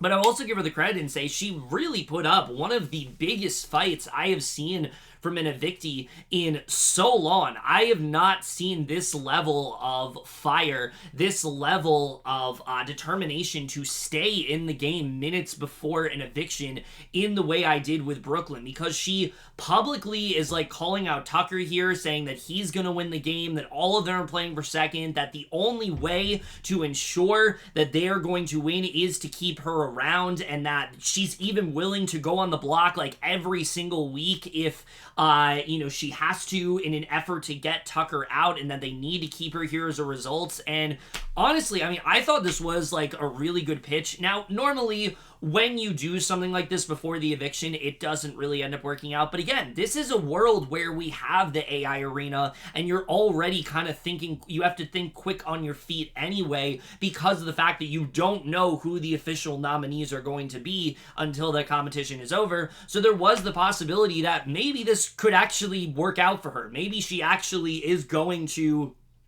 get some votes on her side. I wasn't really sure how that was going to play out, but we do get to the actual, but this was still either way just such a great moment, seeing her so directly calling out Tucker, and then him clapping back and saying well, I'm gonna win the comp anyway and Can go off the block. You can just see how overly confident he's becoming, and that's kind of why I want to see Tucker maybe not win as many comps, so he can kind of be knocked down a peg or two. But still, I really love seeing the back and forth between them. I love that this was all happening live. It was basically a live house meeting for everybody to see. Again, this is just the juicy stuff that this twist is really producing, and so I can totally understand why it is going to be sticking around in the way it is, and we'll talk about that obviously. But again, just such a great moment. But we do get to the speeches. Brooklyn again gives a really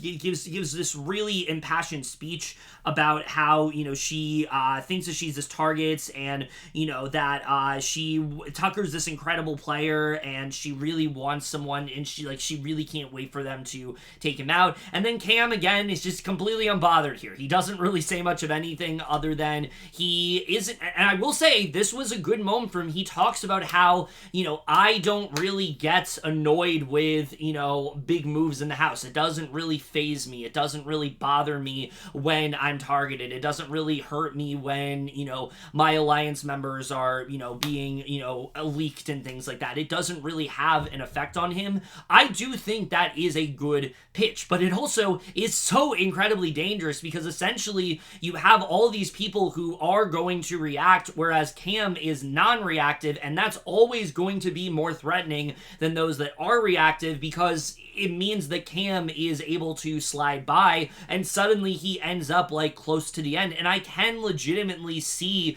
there being a possibility where Cam stays very long this game just based on how little of a reaction he really ended up having. I can absolutely see that being a possibility just because he has done such a good job of fading into the background that nobody is really gunning after him. But I can also see the opposite, where it's like he's easy to pick off as a result. So it was kind of 50-50 with the speech. It wasn't nearly as bland as I was expecting to be, but still wasn't really anything to really write home about.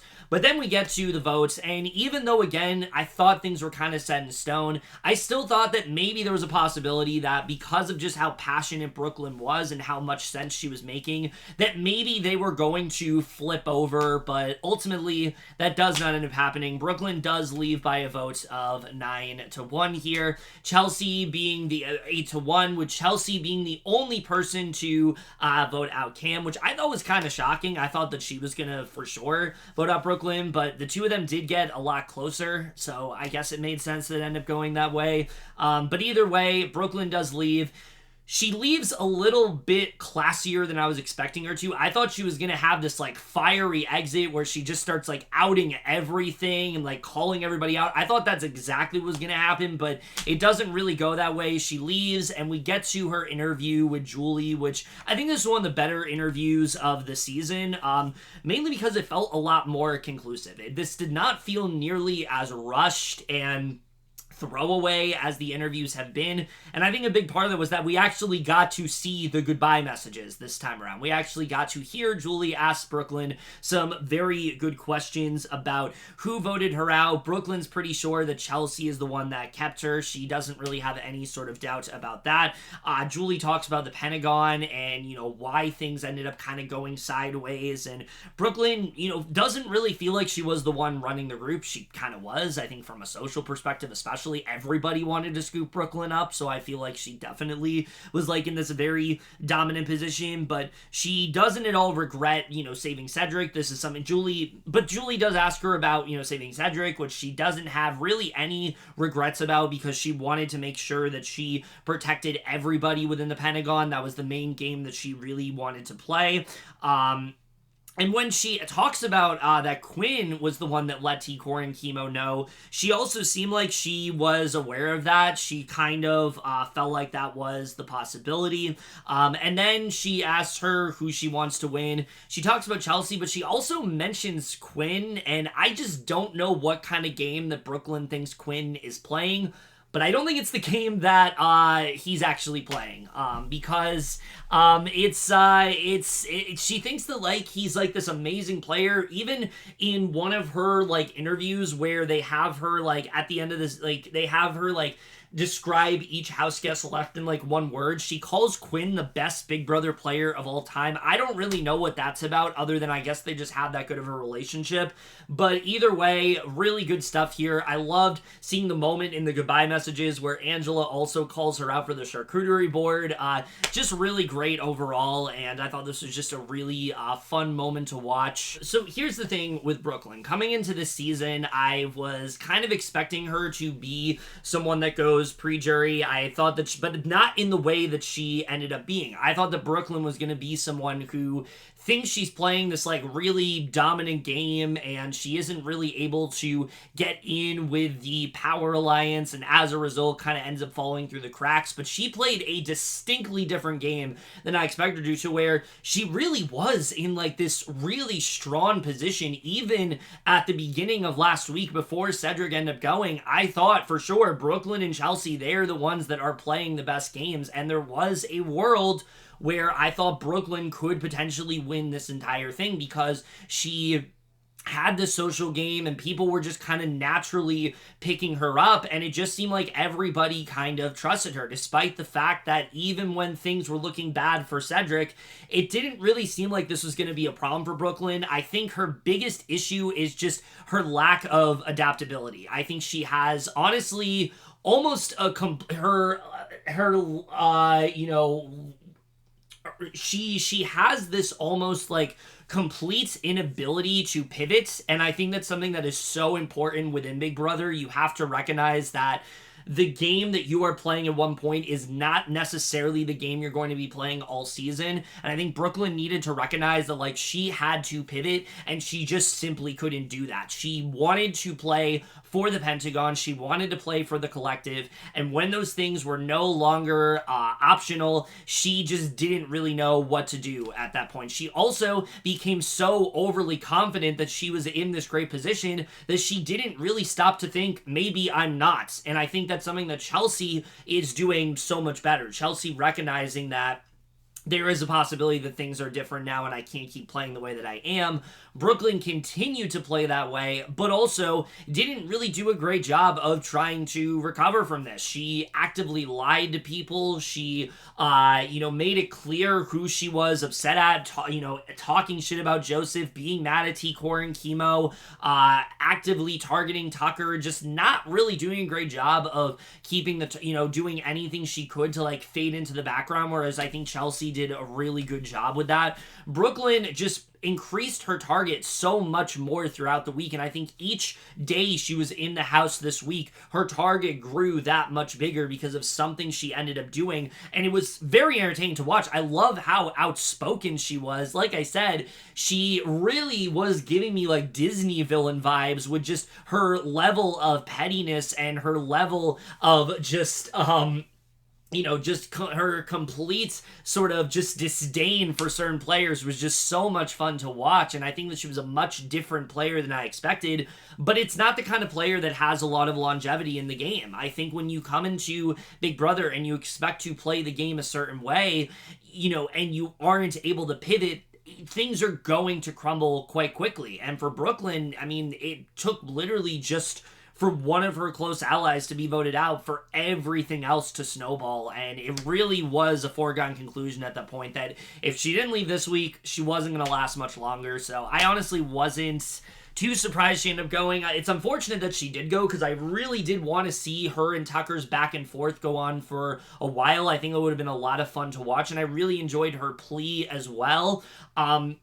But either way, I think that Brooklyn was someone that was just really entertaining to watch. I really appreciate, like I said, just the fire she had in her, that she really didn't stop fighting until the second she walked out the door. Like, she constantly tried to do what she can to save herself, and I thought that was something that was just really great to see, but unfortunately, it just didn't really end up materializing. And, I enjoy watching her in the game, but I didn't really expect her to go that much farther after how things went last week, especially just how overly confident she was and how sure she was that things were going to go her way. I kind of was rooting for things to go sideways for her, because that's always fun to watch when players have this level of just ambivalence to everything going on around them. They're not able to recognize that things have shifted, and Brooklyn was not able to do that. She just thought she had all her ducks in a row, but she didn't try to do anything to really kind of confirm that and make sure that that was the case. She just kind of assumed it, and I think that's why things end up going the way they did. But either way, really fun player, very different energy and vibe than I really was expecting from her this season. I honestly really did enjoy watching her. There's some things that still are a little bit questionable that she said after the season that I don't really know what to think about. But in terms of the game overall, I honestly was far more entertained by her as a player than I really was expecting. So it really is sad to see her go from an entertainment perspective, but I think just based on how things end up going, I'm not too surprised that she ended up going in the way that she did here.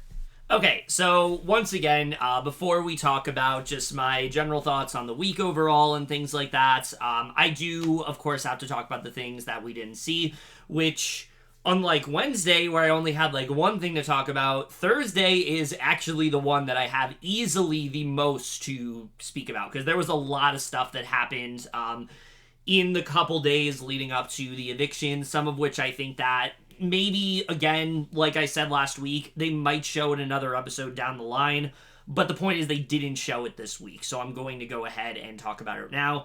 Gotta start off again with MJ, who just continues to astound me in this game with just how truly just baffling of a game she really is playing, because if you recall, not if you recall, I literally said in this video, she was in this position where, she made this move, and it seemed like she had a path to potentially go with the 6th Avenue side of the game to where she could have even been included in that alliance. I think there was a world in which that could have happened, but instead she went right back to the people that didn't even try to pull her into anything, and, she spends the majority of the week doing that.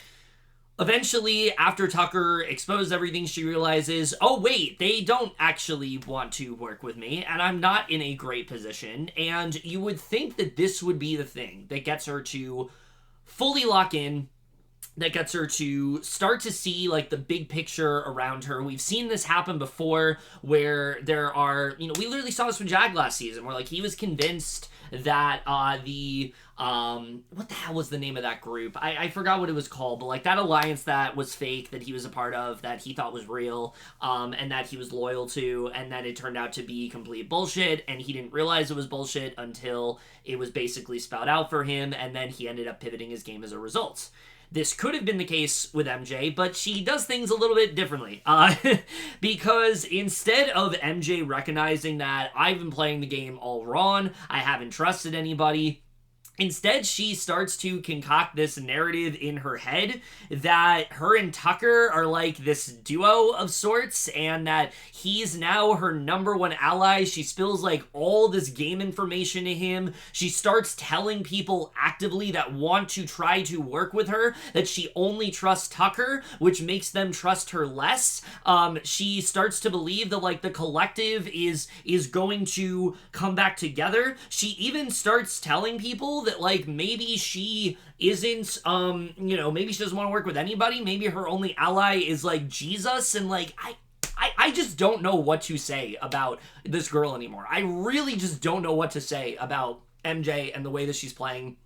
But it's insane to me. It's absolutely insane to me. How do you finally start to recognize your position in the game and still do actively the wrong thing? Like, don't even try to capitalize on that. You are having these conversations with people that are trying to work with you. They're trying to pick you up, and instead you just say, well, I only trust Tucker. You don't try to make them seem good about the conversation. You don't try to tell them how grateful you are that you're having this conversation. She even talks to Rubina like after the vote, and while this should have been like a good moment where like she kind of sees that Rubina has her back and maybe the two of them end up working together, instead she sketches out Rubina so much to the point where Rubina starts to believe that maybe MJ and Tucker are actually a duo, which, I mean, that's a whole other subject of just how I think gullible Rubina can kind of be as a player, and how she gets into her head too much. But, I mean, this is just insane to me. I don't understand the game that MJ is playing. I don't even think she understands the game that she's playing anymore. I don't get why you would go about playing the game this way. I don't understand why you would willingly put yourself, in this position where you're basically now being seen as a potential like collateral damage to that side. Like, that's literally what could have happened this week if Tucker wasn't more incentivized to work with MJ, which I don't blame him for doing so. I mean, MJ is someone that is now like trying to work with him and is giving him all this information, why wouldn't you try to utilize that? But I feel like if Tucker, if she hadn't done that, I think there was a possibility where she could have gone on the block and maybe leave. You do that, but then you realize that you're working with the wrong people and you don't try to get in with the other side. You instead just continue to isolate yourself. It's just, I don't even know anymore. I generally don't even know anymore. Her reads are just they're not even there. They're not even there. It's not even that like she has bad reads. She doesn't even have reads. Like the game that she is playing she thinks she's on a completely different season than I think she is. And I legitimately think it's one of those things where like MJ came into this game thinking that she was going to play this type of game. She still thinks she's playing that type of game, but she can't convince herself that that's not the game that she's playing. And I've said this before with like quite a few players and like, I'm not just Big Brother, but like Survivor and other reality shows I've covered. It's like, it's so easy to tell yourself that you're playing this game that you think you're playing and, to make yourself feel comfortable. But the thing is like, it's the easy thing to do is to admit that like the game that you think you're playing is the game that you're playing and everybody else recognize and like everybody else sees you as that's the game that you're playing. It is much harder to have those moments where you need to kind of like reevaluate your entire game and kind of recognize that, oh wait, that's not what I've been doing. I've been down the wrong path. I've been handling this situation wrong. And good players are able to recover from that. Good players are able to recognize that and put themselves in a better position. But sometimes, but with this, it's like she has all the opportunity to do that. She could easily just go to people and say, look, I have nobody. I need allies right now. But instead, they are the ones trying to bring her into things, and she's actively ruining every opportunity on them doing so. So, yeah, it's just crazy to me. I've said it before, I don't see MJ lasting very much longer in this game. I think she probably wins like one more AI arena or like a veto, and then she's probably done for. Like, I just really don't see any path for her getting close to the end. I think she honestly could go as early as this week. It's insane to me that she's playing the game in the way that she does. Good for Tucker, because he has yet another person on his side that's like furiously loyal to him and is going to do like whatever she can to make sure that he is safe.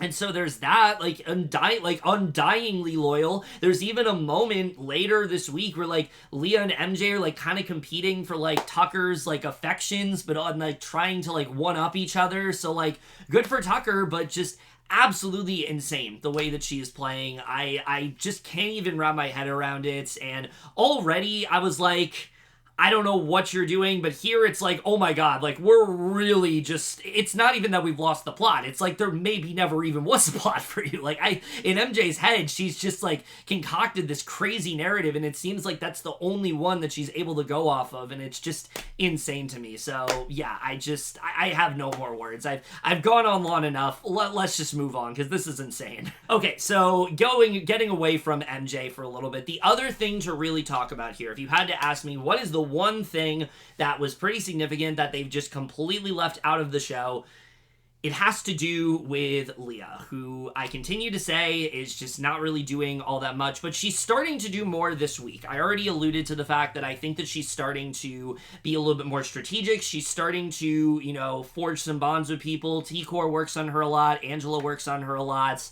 And also, but the one relationship that we know that has kind of gone sour is her and Quinn.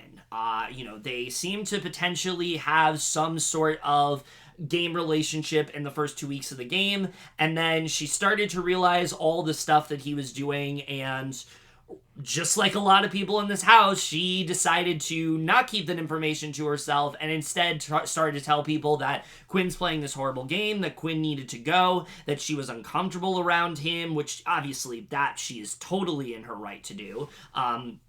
Regardless of that being his intention or not, that is how she perceived it, and I think it's important to recognize that. But she's been actively telling people that she wants Quinn out of this game, that she doesn't trust him, and it really does start to bite her in the ass this week because Chelsie and Brooklyn end up telling Quinn about this, and Quinn does not take this very well, because in his mind, him and Leah have been very close. He's formed this really tight bond with her, and he recognizes that maybe that's not the case.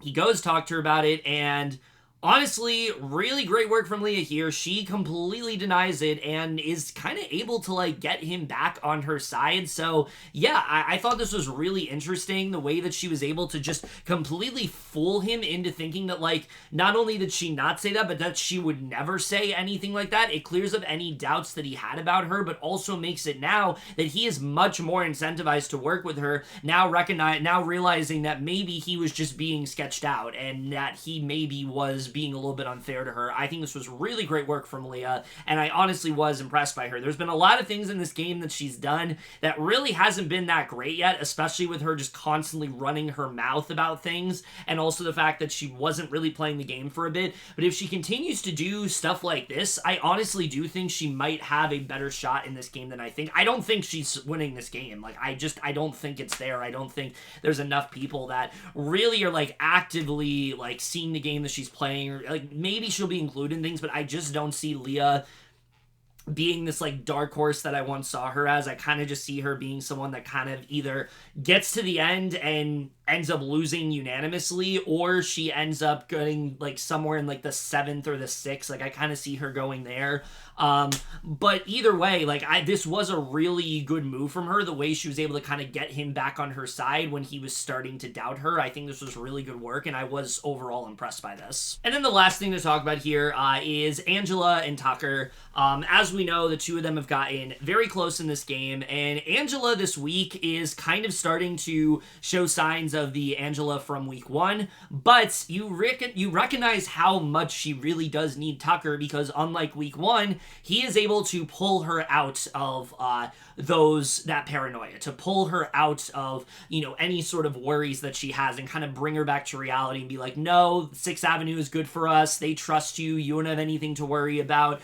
And she's trusting him so much to the point where the two of them actually do make a final 2 known as the Unexpected. And I don't really know if this is going to go anywhere, because it is Angela and Tucker, who are two people that I legitimately could not tell you where they're going to go at this point. Tucker, it's entirely contingent upon comps, but also maybe not, because he does have this coalition of people that are vouching for him. And then Angela is just Angela, and it's so hard to tell where she's going to go at this point. Is she going to continue to be a little more chill, or is she going to just do something completely insane and it ends up getting her targeted? I honestly don't know, but for now, they do have this agreement, and I do think this is something to definitely keep an eye out on. If this goes, you know, this is definitely one of the most solid final 2s in the game. But also should be noted, Tucker has made a lot of inroads with people at this point. Aside from Angela, he is close to Rubina, obviously, you know, not just in a game sense, but also in a love sense. Two of them are definitely starting to develop a bit of a showmance, and it's not necessarily being seen as, like, a big deal right now, but I think it's definitely going to. You know, he now has stuff with MJ and Leah. But I truly do think his most loyal is probably to, well, at least in Angela's mind, it's to her. It's really kind of hard to tell, but this is yet another example of just how well Tucker ends up playing this week. He's able to solidify something with Angela. It seems like it could potentially go the distance. You don't know how far it's going to go, because again, it's Angela, but either way, definitely something to take note of. All right, so now that I've talked about all the things we didn't see, I just want to give my general thoughts on this week overall, and that is that it was, like I said, another really strong one. A lot of stuff to really get excited for here. The fact that Brooklyn is now gone, I think is definitely pretty significant for the Pentagon side, because I really don't think, honestly, that they are in as much danger as they were the beginning of this week. I think that because of the fact that Brooklyn was just such a, like, huge, like, vocal, like, mouthpiece for that group, I feel like now that she's gone, their target is kind of shrunk. Chelsie has done a really good job of, you know, kind of reintegrating herself back into the house, forging some strong bonds with people. You have people like T-Core and Kimo who don't want to go for her. You have someone like, say, you know, you have Quinn, obviously, who still trusts her and things like that. So she's made some really good connections in that way. And then Cam, like I said, has this very sort of chill, very aloof sort of attitude, and I think it's really kind of working out for him. He comes across as somebody that just isn't really fazed by, any of the chaoticness within the house, and he doesn't really have that sort of, he doesn't have that sort of, like gamer squirrel mentality that some of the other players tend to, and I think it's really going to end up working out for him in the end. I don't know how much it's going to work out, but I don't think Cam is going to go. I honestly think if Cam is on the block, he's going to be just fine, just because the person that's next to him is going to be such a bigger threat in that way. So I think he's going to be fine. Quinn still remains a question mark to me. There's a world where Quinn gets very far in this game and he could get very close to the end and we're like, okay, Quinn started off really rough, but he really did improve things towards the end. Or he ends up going really soon. I honestly don't know where Quinn's going to go. I think he's probably still someone that I think anytime, as long as he's in this house, he could end up going. If the wrong person wins HOH, Quinn absolutely could be the person that ends up leaving. So I really don't know how that's going to go. We'll really have to see. In regards to, Tucker, again, I think Tucker just had such a strong HOH week, not only getting his target out in Brooklyn, which is something that a lot of the house guests have not been able to do this season, but also was able to forge all of these different bonds with various people throughout the house to where I think even if he doesn't win a comp, he is in a lot less danger than he was beforehand. He might not necessarily even need the wins at this point because he has people that are going to bat for him, as long as an MJ or a Leah or an Angela or Rubina, although Rubina is the one that I'm a little less sure about because she literally was willing to to vote against him and, vote out Cam, who he wanted to stay. But as long as those people are there, I think Tucker is in a better spot. But the caveats is that, again, we go back to the fact that things almost flipped on him. They almost did. If it was Cam and Chelsie, Tucker would not have gone out his target. It would have been Cam that ended up going, and that would not have been it wouldn't have been a disastrous HOH for Tucker, but he's trying to work with Cam, and whereas he wanted Chelsie and Brooklyn gone. So I don't think it would have been nearly as successful, and I think we'd be having a different conversation if that did end up happening. So a lot of it is results oriented, but I do think that he made some strong bonds this week, and I think that is overall going to end up working out for him, but we really will just have to see. When it comes to T-Core and Kimo, they remain in the best spot in the game, despite the fact that a lot of people know that they are the ones that are kind of in the middle of everything. They really aren't being, affected by that right now. I think that as a duo, yes, they're starting to pick up steam, but I think there's always going to be targets in front of them. And I think we really do see this week that, if there's anyone that is going to take Tucker out of this game, it's going to be T-Core, because T-Core is aware of what Tucker's doing, that he has all these final twos, that he's working with people outside of 6th Avenue. She doesn't really trust a lot of people in 6th Avenue. She's not really good with Angela. She's not really good with Joseph. And I think that definitely does imply that there is a possibility that she could legitimately get him out, and she has the numbers to do it. Hell, she had the numbers to keep Brooklyn this week. We found out that she absolutely had the numbers to keep Brooklyn if she wanted to. And so if she had the numbers for that, I think she can easily get the numbers for Tucker. Now, obviously, you can't include Angela, you can't include Joseph, you can't really include MJ, but you could maybe get Leah. I think there's a possibility that you could get Leah. You absolutely can get Quinn. You have Chelsie, you have Cam, there are votes you can get to send Tucker out. It's just going to be a little bit harder to do. It's just going to be a little bit harder to do so than I think it was coming into this week. But if anyone can do it, I think it's T-Core. Never underestimate T-Core and Kimo. After what they did last week, I literally do think the sky is the limit for them. I think it honestly is, very possible that the two of them just continue to do what they're doing, and it works out really well for them in the end. So, yeah, it's going to be really interesting to see how things end up going. But also, we got to talk about the fact that the AI arena is not done after this week. I will say, I didn't suspect that the AI arena was going to go away. Big Brother tends to do this where like a twist is really working out. If it has like especially like really positive reception, they keep it going until they feel that it has run its course. And that's both a good thing and a bad thing. And for me right now, I'm okay with it. I like the fact that the AI arena has created the chaos that it has. I like that it's created a lot of interesting discussions that otherwise wouldn't have been said. I like the fact that we had the vote flip last week and then it almost produced another vote flip this week. Like, it really is a twist that makes the game so much more exciting and fresh in a way that it hasn't before. I know I've said that like in multiple videos, but like, if it continues to produce the entertaining results that we keep getting, I'm not going to complain that it's there. Where I start to take issue with it is if it comes down to like Final 8 and the AI arena is still there, then yes, it starts to get a lot more boring because you're nominating half the house at that point. So, you know, we'll see how it really does go, but for right now, I don't really have a problem with them keeping it as long as they are. That's not really much of an issue for me, but we will just have to see how that plays out. But also jury apparently is not starting. So I think there's a very good possibility that they could just pull a Big Brother 25 and we end up having a jury of 7 rather than a jury of 9.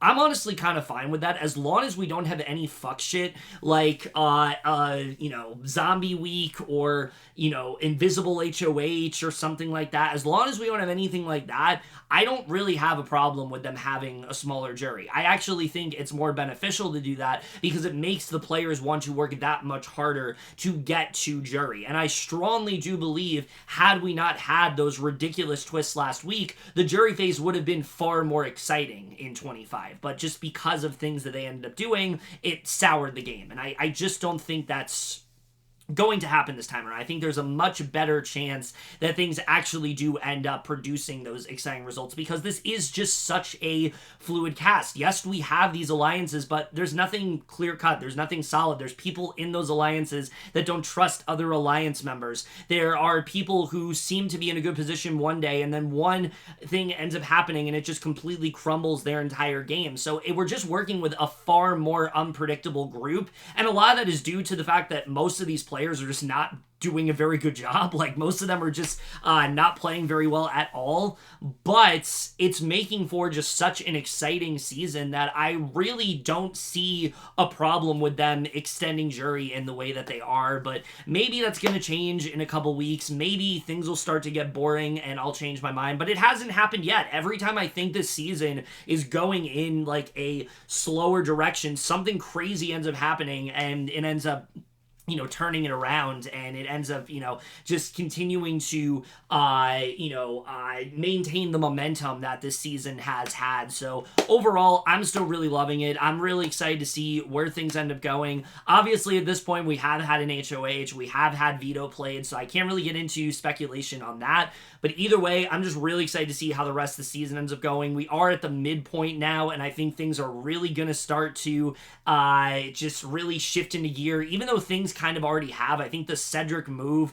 really just kind of set the tone for this season of what things are going to be and how much is on the line for everybody, and also how much things can kind of change on a dime in this house, even more so than we're used to seeing in Big Brother. So overall, I'm just really excited to see the way the rest of the season plays out. But that's really it for my thoughts on this week overall. Let me know what you guys thought of how everything played out. Love to hear your thoughts on it. How do you think the rest of this game is really going to go? Like I said, I think it honestly is relatively unpredictable, and I think that there are many possibilities for how things could play out from this point forward. But that's it for this video. Hope you guys enjoyed it. We'll see you guys in my next video, and we'll see you guys for that. Okay, bye. Don't worry about your laundry.